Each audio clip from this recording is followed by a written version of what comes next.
사무엘하 15장. 그 뒤에 압살롬은 자기가 탈 수레와 말 여러匹를 마련하고 호위병도 50명이나 거느렸다. 그리고 압살롬은 아침마다 일찍 일어나서 성문으로 들어오는 길가에 서 있곤 하였다. 그러다가 소송할 일이 있어서 판결을 받으려고 왕을 찾아오는 사람이 있으면 압살롬은 그를 불러서 어느 성읍에서 오셨느냐고 묻곤 하였다. 그 사람이 자기의 소속 지파를 밝히면 압살롬은 그에게 듣고 보니 다 옳고 정당한 말이지만 그 사정을 대신 말해줄 사람이 왕에게는 없소 하고 말하였다. 압살롬은 늘 이런 식으로 말하곤 하였다. 더욱이 압살롬은 이런 말도 하였다. 누가 나를 이 나라의 재판관으로 세워주기만 하면 누구든지 소송 문제가 있을 때에 나를 찾아와서 판결을 받을 수가 있을 것이고 나는 그에게 공정한 판결을 내려줄 것이요. 또 누가 가까이 와서 엎드려서 절을 하려고 하면 그는 손을 내밀어서 그를 일으켜 세우고 그의 뺨에 입을 맞추곤 하였다. 압살롬은 왕에게 판결을 받으려고 오는 모든 이스라엘 사람에게 이런 식으로 하였다. 압살롬은 이렇게 하여 이스라엘 사람의 마음을 사로잡았다. 이렇게 4해가 지났을 때에 압살롬이 왕에게 아뢰었다. 제가 주님께 서원한 것이 있으니 헤브론으로 내려가서 저의 서원을 이루게 하여 주십시오. 이 종이 시리아의 그 술에 머물 때에 주님께서 저를 다시 예루살렘으로 돌려보내 주기만 하시면 제가 헤브론으로 가서 주님께 예배를 드리겠다고 서원을 하였습니다. 왕이 그에게 평안히 다녀오라고 허락하니 압살롬은 곧바로 헤브론으로 내려갔다. 그러나 압살롬은 이스라엘의 모든 지파에게 첩자들을 보내서 나팔 소리가 나거든 압살롬이 헤브론에서 왕이 되었다 하고 외치라고 하였다. 그때에 200명이 압살롬과 함께 예루살렘에서 헤브론으로 내려갔다. 그들은 손님으로 초청받은 것일 뿐이며 압살롬의 음모를 전혀 알지 못한 채로 그저 따라가기만 한 사람들이다. 압살롬은 또 사람을 보내어서 다윗의 참모이던 길로 사람 아히도벨을 그의 성읍인 길로에서 올라오라고 초청하였다. 아히도벨은 길로에서 정규적인 제사 일을 맡아보고 있었다. 이렇게 반란 세력이 점점 커지니 압살롬을 따르는 백성도 점점 더 많아졌다. 전령 한 사람이 다윗에게 와서 보고하였다. 이스라엘 백성의 마음이 모두 압살롬에게로 기울어졌습니다. 그러자 다윗은 예루살렘에 있는 모든 신하에게 말하였다. 서둘러서 모두 여기에서 도망가자. 머뭇거리다가는 아무도 압살롬의 손에서 살아남지 못할 것이다. 어서 이곳을 떠나가자. 그가 곧 와서 우리를 따라잡으면 우리에게도 재앙을 입히고 이 도성도 칼로 칠 것이다. 왕의 신하들이 왕에게 대답하였다. 모든 일은 임금님께서 결정하신 대로 하시기 바랍니다. 이 종들은 그대로 따르겠습니다. 왕은 왕궁을 지킬 후궁 10명만 남겨놓고 온 가족을 거느리고 예루살렘을 떠났다. 왕이 먼저 나아가니 모든 백성이 그의 뒤를 따라 나섰다. 그들은 먼 궁에 이르자 모두 멈추어 섰다. 왕의 신하들이 모두 왕 곁에 서 있는 동안에 모든 그렛 사람과 모든 블렛 사람이 왕 앞으로 지나가고 가드에서부터 왕을 따라온 모든 가드 군인 600명도 왕 앞으로 지나갔다. 왕이 가드 사람 이때에게 말하였다. 어찌하여 장군은 우리와 함께 가려고 하오? 돌아가 있다가 새 왕을 모시고 지내도록 하시오. 장군은 외국인이기도 하고 장군의 본 고장을 두고 보더라도 쫓겨난 사람이니 그렇게 하시오. 장군이 온 것이 바로 엊그제와 같은데 오늘 내가 그대를 우리와 함께 떠나게 하여서야 되겠소. 더구나 나는 지금 정처 없이 떠나는 사람이 아니오. 어서 장군의 동족을 데리고 돌아가시오. 주님께서 은혜와 진실하심으로 장군과 함께 계셔 주시기를 바라오. 그러나 이때는 왕에게 대답하였다. 주님께서 확실히 살아계시고 임금님께서도 확실히 살아계심을 두고 맹세합니다만 그럴 수는 없습니다.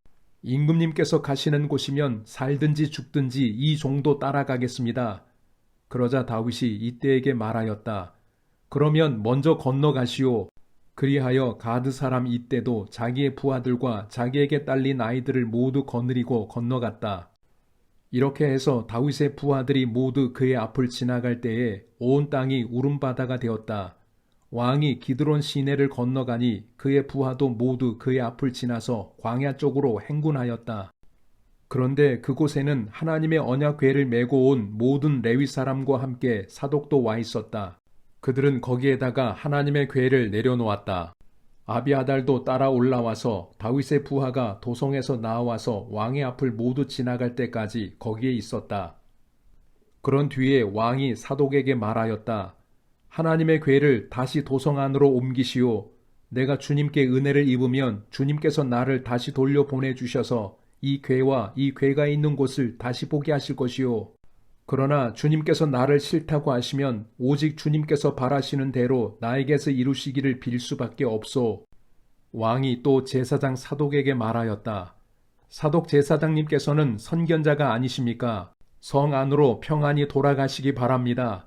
제사장께서는 아비아달 제사장과 함께 두 분의 아들, 고 제사장님의 아들 아히마아스와 아비아달 제사장의 아들 요나단을 데리고 가십시오. 두 분께서 나에게 소식을 보내올 때까지는 내가 광야의 나루터에서 머물고 있을 터이니 이 점을 명심하십시오. 그리하여 사독은 아비아달과 함께 하나님의 궤를 다시 예루살렘으로 옮겨다 놓고서 그곳에 머물러 있었다. 다윗은 올리브산 언덕으로 올라갔다. 그는 올라가면서 계속하여 울고 머리를 가리고 슬퍼하면서 맨발로 걸어서 갔다.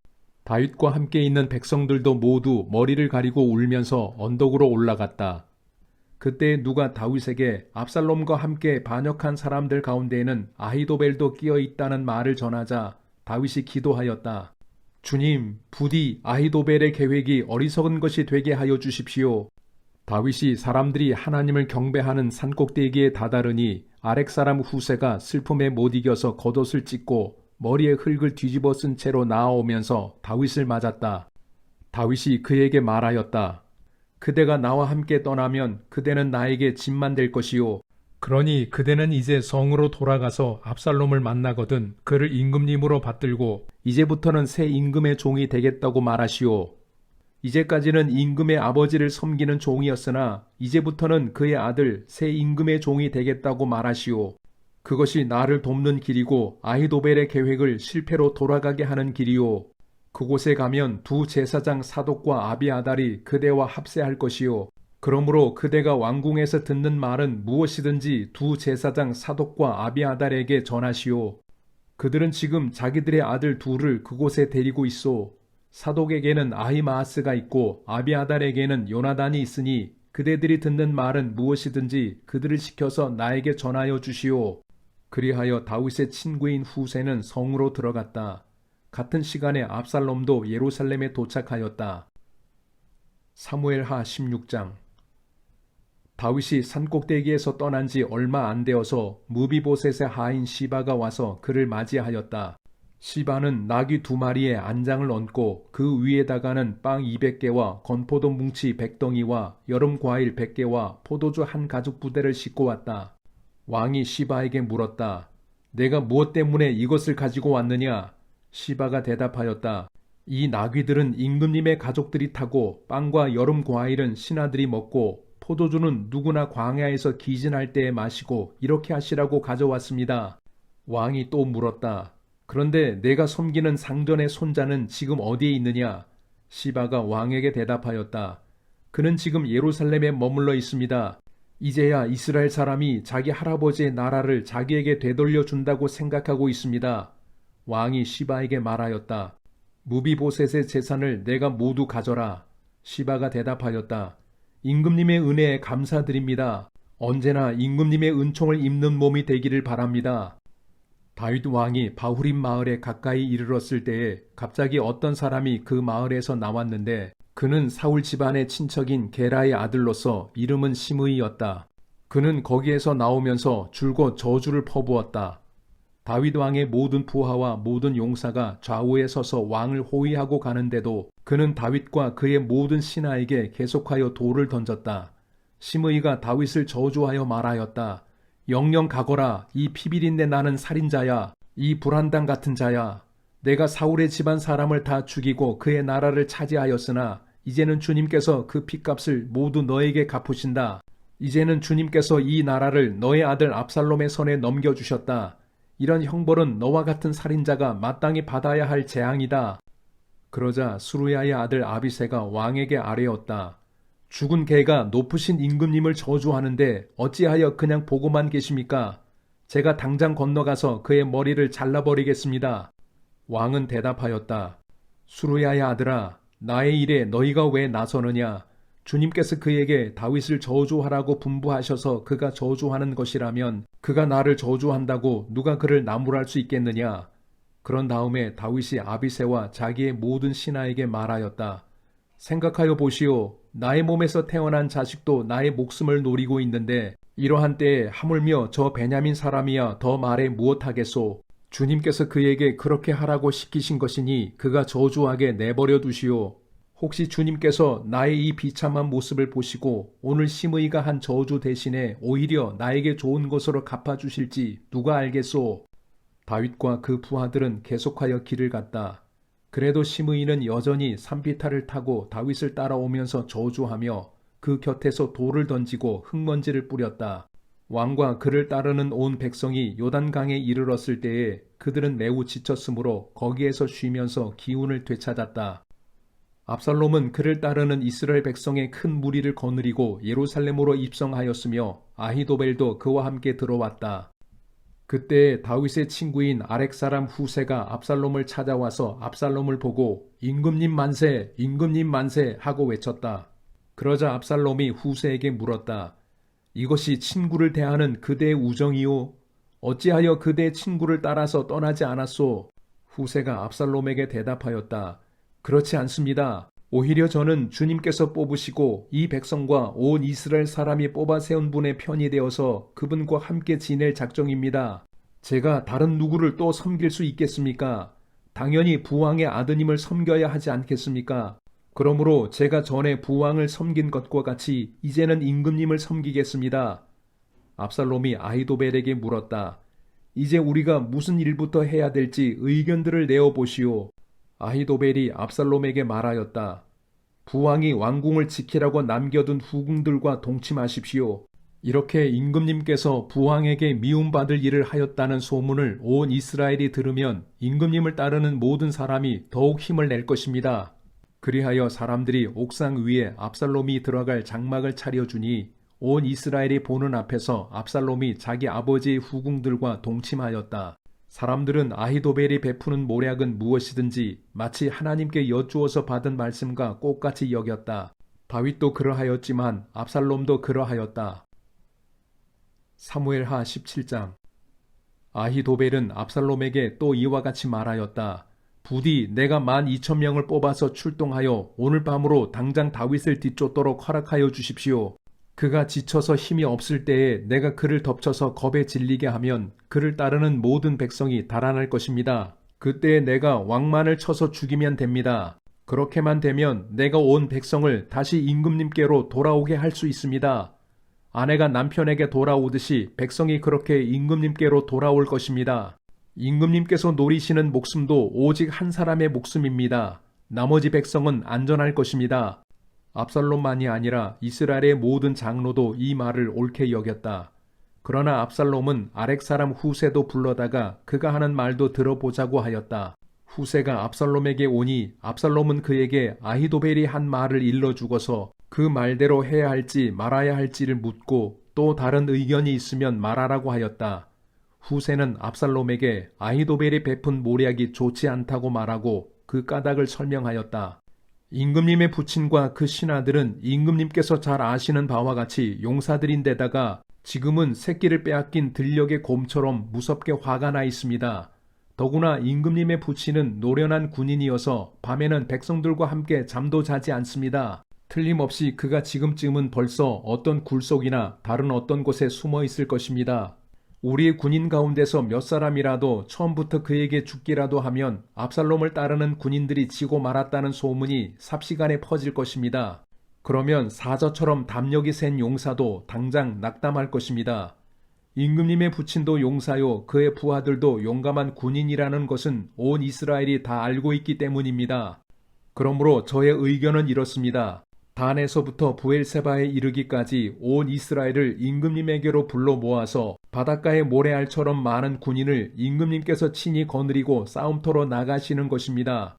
그래서 우리는 다윗이 있는 곳이면 어느 곳이든지 들이닥쳐서 마치 온 땅에 내리는 이슬처럼 그를 덮쳐버리는 것입니다. 그러면 그는 물론이려니와 그와 함께 있는 모든 사람 가운데서 한 사람도 살아남지 못할 것입니다. 또 그가 어떤 성읍으로 물러나면 온 이스라엘이 굵은 밧줄을 가져다가 그 성읍을 동여매어 계곡 아래로 끌어내려서 성이 서 있던 언덕에 돌멩이 하나도 찾아볼 수 없게 하시는 것입니다. 그러자 압살롬과 온 이스라엘 사람이 아렉 사람 후세의 모략이 아히도벨의 모략보다 더 좋다고 찬성하였다. 주님께서 이미 압살롬이 재앙을 당하게 하시려고 아히도벨의 좋은 모략을 좌절시키셨기 때문이다. 후세는 곧 사독 제사장과 아비아달 제사장에게 아히도벨이 압살롬과 이스라엘의 장로들에게 어떤 모략을 베풀었는지 그리고 자기가 또 어떤 모략을 베풀었는지를 알리고서 다음과 같이 말하였다. 이제 빨리 다윗 왕께 사람을 보내서 오늘 밤을 광야의 나루터에서 묵지 마시고 빨리 강을 건너시라고 전하십시오. 그렇지 않으면 임금님만이 아니라 임금님과 함께 있는 백성까지 모두 전멸을 당할 것입니다. 한편 아비아달의 아들 요나단과 사독의 아들 아히마아스는 예루살렘 바깥의 엔로겔 샘토에서 대기하고 있었다. 그들은 사람들의 눈에 뜨이지 않으려고 성 안으로 드나드는 것을 삼갔다. 거기에 있다가 여종이 그들에게 가서 소식을 전하여 주면 그들이 그 소식을 받아서 직접 다윗 왕에게 전하곤 하였다. 그런데 그만 한 젊은이가 그들을 보고서 압살롬에게 가서 일러 바쳤다. 탈로가 난 줄을 알고서 그 두 사람은 재빨리 그곳을 떠나 바후림 마을로 가서 어떤 사람의 집으로 들어갔다. 그 집 마당에는 우물이 있었는데 그들은 그 속으로 내려갔다. 그 집 여인은 덮을 것을 가져다가 우물 아귀에 펴놓고 그 위에 찌은 보리를 널어 놓아서 아무도 눈치를 채지 못하게 하였다. 압살롬의 종들이 그 집으로 들어와서 그 여인에게 물었다. 아히마아스와 요나단이 어디에 있느냐? 그 여인이 그들에게 대답하였다. 그들은 방금 저 강을 건너갔습니다. 그들이 뒤쫓아갔으나 찾지 못하고 예루살렘으로 돌아갔다. 그들이 돌아간 뒤에 그 두 사람이 우물 속에서 올라와 다윗 왕에게 가서 이 소식을 전하였다. 그들은 다윗에게 아히도벨이 다윗 일행을 해치려고 어떤 계획을 세웠는지를 알리고 어서 일어나서 강을 건너가라고 재촉하였다. 그러자 다윗이 자기와 함께 있는 온 백성을 거느리고 거기에서 떠나 요단강을 건너갔는데 날이 셀 때까지 요단강을 건너지 못한 사람은 하나도 없었다. 아히도벨은 자기의 모략대로 이루어지지 않는 것을 보자 나귀의 안장을 지워서 타고 거기에서 떠나 자기의 고향 집으로 돌아갔다. 거기에서 그는 집안 일을 정리한 뒤에 목을 메어서 죽었다. 그는 이렇게 죽어서 자기 아버지의 무덤에 묻혔다. 다윗이 마하나임에 이르렀을 때에야 압살롬이 비로소 이스라엘의 온 군대를 직접 거느리고 요단강을 건넜다. 압살롬은 요압 대신에 아마사를 군 지휘관으로 세웠는데 아마사는 이드라라는 이스마엘 사람의 아들이다. 이드라는 나하스의 딸 아비갈과 결혼하여 아마사를 낳았는데 아비갈은 요압의 어머니 수루야의 여동생이다. 이렇게 온 이스라엘과 압살롬이 길르앗 땅에 진을 쳤다. 다윗이 마하나임에 다다르니 암몬 족속의 도성 라빠에서 나하스의 아들 소비가 찾아오고 로데발에서는 암미엘의 아들 마길이 찾아오고 로글림에서는 길르앗 사람 바르실레가 찾아왔다. 그들이 침대와 이부자리와 대야와 질그릇도 가지고 오고 밀과 보리와 밀가루와 볶은 곡식과 콩과 팥과 볶은 씨도 가지고 왔다. 그들은 그 많은 사람이 광야에서 굶주리고 지치고 목말랐을 것이라고 생각하고서 꿀과 버터와 양고기와 치즈도 가져다가 다윗과 그를 따르는 사람들에게 주었다.